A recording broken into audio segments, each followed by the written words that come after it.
Hello നമസ്കാരം, എൻ്റെ പേര് സന്ധ്യ. ഇന്നത്തെ വീഡിയോയിൽ നമ്മൾ കേരള ലഞ്ച് മെനു സീരീസിലെ 8ാമത്തെ എപ്പിസോഡാണ് ചെയ്യുന്നത്. അപ്പോൾ ഇന്നത്തെ മെനു എന്ന് പറയുന്നത് കുമ്പളങ്ങ മുളകുശ്യം, പിണ്ടി പച്ചടി, വെണ്ടയ്ക്ക മെഴുക്കുവരട്ടി, പപ്പടം, ചോറ്. അപ്പോൾ ഒരു പ്യുവർ വെജിറ്റേറിയൻ സ്റ്റൈൽ മീലാണ് ഇന്ന് നമ്മൾ ഉണ്ടാക്കാൻ പോകുന്നത്. ഇതിന് ആവശ്യമുള്ള സാധനങ്ങളുടെ ലിസ്റ്റ് ഡിസ്ക്രിപ്ഷൻ ബോക്സിൽ ഞാൻ കൊടുത്തിട്ടുണ്ട്. എൻ്റെ വീഡിയോ ആദ്യമായിട്ട് കാണുകയാണെങ്കിൽ ദയവായി സബ്സ്ക്രൈബ് ചെയ്യുക, ബെൽ ബട്ടൺ ക്ലിക്ക് ചെയ്യുക, ലൈക്ക്, ഷെയർ, കമൻറ്റ് ചെയ്യുക. അപ്പോൾ നമുക്ക് ആദ്യം മുളകുശ്യം ഉണ്ടാക്കാം. അതിനായിട്ട് ഞാനിവിടെ തുവരപ്പരിപ്പ് നന്നായിട്ട് കഴുകി വൃത്തിയാക്കി വെള്ളത്തിൽ ഒരു 10 മിനിറ്റ് കുതിർത്തി വെച്ചിട്ടുണ്ട്. പിന്നെ ഒരു കുമ്പളങ്ങ കട്ട് ചെയ്തെടുത്തിട്ടുണ്ട്. അതിലേക്ക് മഞ്ഞൾപ്പൊടിയും കുറച്ച് പച്ചമുളകും കീറിയിട്ടുണ്ട്. കുമ്പളങ്ങ ഞാനിങ്ങനെ സ്ക്വയർ പീസസ് ആയിട്ടാണ് കട്ട് ചെയ്തിരിക്കുന്നത്.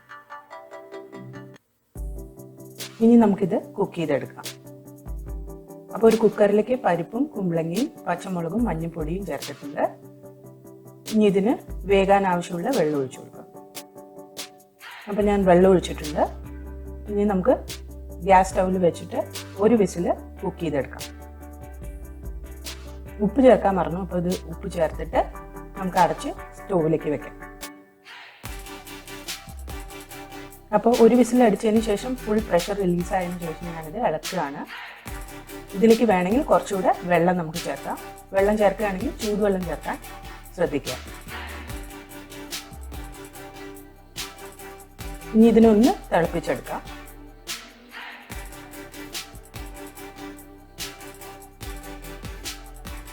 നന്നായി തിളച്ച് വരുമ്പോൾ അതിലേക്ക് കുറച്ച് വെളിച്ചെണ്ണ ഒഴിക്കുക.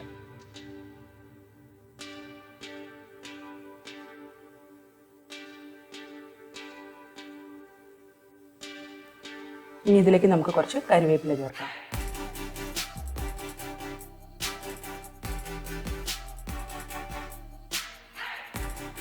ഇതൊന്ന് മിക്സ് ചെയ്ത് കൊടുത്താൽ നമ്മുടെ മുളകുശ്യം റെഡിയായി. സൂപ്പർ സിമ്പിൾ റെസിപ്പിയാണ്. അപ്പോൾ നമുക്ക് അടുത്ത റെസിപ്പിയിലേക്ക് കിടക്കാം. അടുത്ത് നമ്മൾ ഉണ്ടാക്കാൻ പോകുന്നത് പിണ്ടി പച്ചടിയാണ്. അപ്പോൾ പിണ്ടി നല്ലോണം നാരൊക്കെ കളഞ്ഞ് ചെറുതായിട്ട് നുറുക്കിയെടുത്തിട്ടുണ്ട്. ഇതുകൂടാതെ തേങ്ങയും കടുകും പച്ചമുളകും കൂടി നന്നായിട്ട് അരച്ചെടുത്തിട്ടുണ്ട്. ഇത് രണ്ടും ഞാൻ റെഡിയാക്കി വെച്ചിട്ടുണ്ട്. ഇനി നമുക്ക് പച്ചടി ഉണ്ടാക്കി തുടങ്ങാം. അപ്പോൾ ആദ്യം പിണ്ടി ഒന്ന് വേവിച്ചെടുക്കണം. അപ്പോൾ ഇത് ഞാൻ ഉപ്പ് ചേർത്തിട്ട് അടുപ്പത്ത് വെച്ച് വേവിക്കാൻ പോവാണ്. അപ്പോൾ പിണ്ടി നന്നായി വെന്ത് വന്നിട്ടുണ്ട്. ഇനി ഇതിലേക്ക് നമുക്ക് തേങ്ങ അരച്ചത് ചേർക്കാം. അപ്പോൾ തീ കുറച്ച് വെച്ചിട്ട് നമുക്ക് ഈ തേങ്ങ ഇതിലേക്ക് ചേർത്തിട്ട് ഒന്ന് ചൂടാക്കിയെടുക്കാം.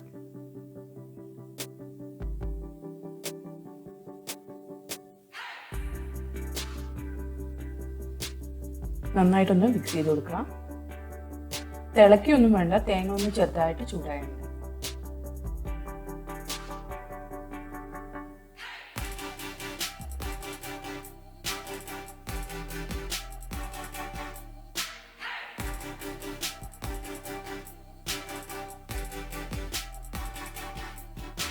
ഇതൊന്ന് തേങ്ങ ചൂടായി വന്നതിന് ശേഷം നമുക്ക് ഇതിലേക്ക് നന്നായിട്ട് അടിച്ചു വെച്ച് തൈര് ചേർക്കാം.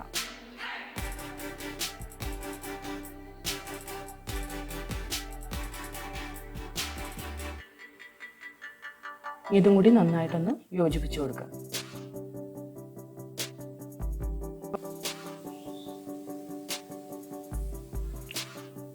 ഉപ്പുണ്ടോയെന്ന് നോക്കിയിട്ട് വേണമെങ്കിൽ ചേർത്ത് കൊടുക്കുക. ഇനി നമുക്ക് ഇതിലേക്ക് വറുത്തിടുകയാണ് വേണ്ടത്. അപ്പോൾ വറുത്തിടാനായിട്ട് വെളിച്ചെണ്ണ ചൂടാക്കിയിട്ടുണ്ട്. അതിലേക്ക് നമുക്ക് കടുക് ചേർക്കാം. കടുകൊന്ന് നന്നായിട്ട് പൊട്ടി വരട്ടെ. അപ്പോൾ അതിലേക്ക് ചുവന്ന മുളക് ചേർക്കാം. മുളകൊന്ന് ചോക്കുമ്പോൾ കരിവേപ്പിലയും ചേർക്കാം.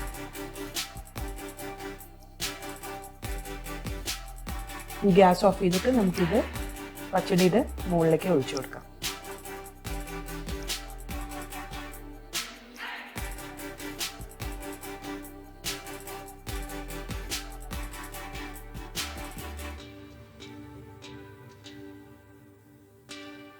അപ്പോൾ ഇതൊന്ന് നന്നായി മിക്സ് ചെയ്ത് കഴിഞ്ഞാൽ പച്ചടി റെഡി ആയിട്ടുണ്ട്. ഇനി നമുക്ക് അടുത്ത റെസിപ്പിയിലേക്ക് നീങ്ങാം. അടുത്ത് നമ്മൾ ഉണ്ടാക്കാൻ പോകുന്ന വെണ്ടയ്ക്ക മെഴുക്കുവരട്ടിയാണ്. അതിന് വെണ്ടയ്ക്ക നന്നായി കഴുകി വൃത്തിയാക്കിയതിന് ശേഷം ചെറിയ കഷ്ണങ്ങളായിട്ട് കട്ട് ചെയ്തെടുത്ത് വെച്ചിട്ടുണ്ട്. ഒരു സവാളയും പച്ചമുളകും നന്നായിട്ട് കട്ട് ചെയ്തെടുത്ത് വെച്ചിട്ടുണ്ട്. ഇനി നമുക്കിതിലേക്ക് മഞ്ഞൾപ്പൊടിയൊക്കെ ചേർത്ത് കടുക് പൊട്ടിച്ചിട്ട് റെഡിയാക്കാം. അപ്പോൾ ഇത്തിരി വെളിച്ചെണ്ണ ചൂടാക്കി എടുത്തിട്ടുണ്ട്. അതിലേക്ക് കടുകിടാം.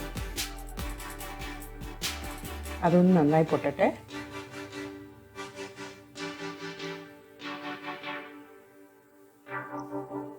നന്നായി പൊട്ടി വരുമ്പോൾ നമുക്ക് അതിലേക്ക് കട്ട് ചെയ്ത് വെച്ച സവാളയും പച്ചമുളകും ചേർക്കാം.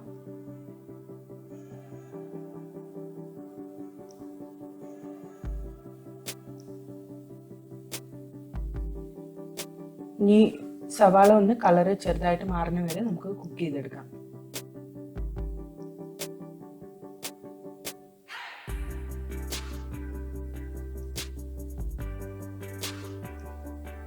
സവാളയുടെ കളർ മാറുമ്പോൾ ഞാൻ ഇത്തിരി മഞ്ഞൾപ്പൊടി ചേർത്തിട്ടുണ്ട്. അതൊന്ന് നന്നായി മിക്സ് ആക്കി കൊടുത്തിട്ട് നമുക്ക് ഈ വെണ്ടയ്ക്ക അതിലേക്ക് ചേർക്കാം.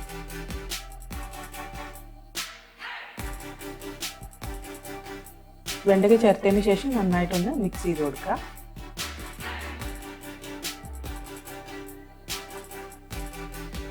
വെണ്ടയ്ക്ക നന്നായി ഒന്ന് മുരിഞ്ഞതിന് ശേഷം മാത്രം ഉപ്പ് ചേർക്കാൻ പാടുള്ളൂ. അപ്പോൾ അതുവരെ നമുക്കിതൊന്ന് ഫ്രൈ ചെയ്തെടുക്കാം.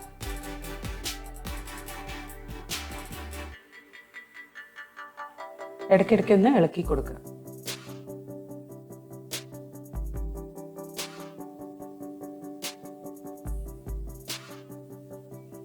വെണ്ടയ്ക്ക നന്നായി വെന്ത് വന്നിട്ടുണ്ട്. അപ്പോൾ അതിലേക്ക് നമുക്ക് ഇത്തിരി ഉപ്പ് ചേർത്ത് കൊടുക്കാം. അതൊന്ന് നന്നായി മിക്സ് ചെയ്തിട്ട് ഇത് കുറച്ച് നേരം കൂടി ഒന്ന് മുരിഞ്ഞോട്ടെ.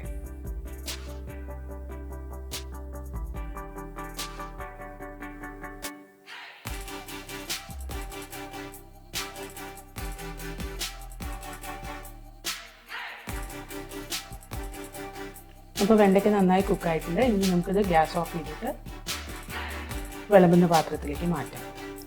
അപ്പോൾ എന്തായാലും ഈ മെനു ഒന്ന് വീട്ടിൽ ട്രൈ ചെയ്ത് നോക്കിയിട്ട് കമൻറ്റ് സെക്ഷനിൽ അറിയിക്കുക. അടുത്ത പ്രാവശ്യം ഒരു പുതിയ വീഡിയോയുമായി വരുന്നവരെ ബൈ.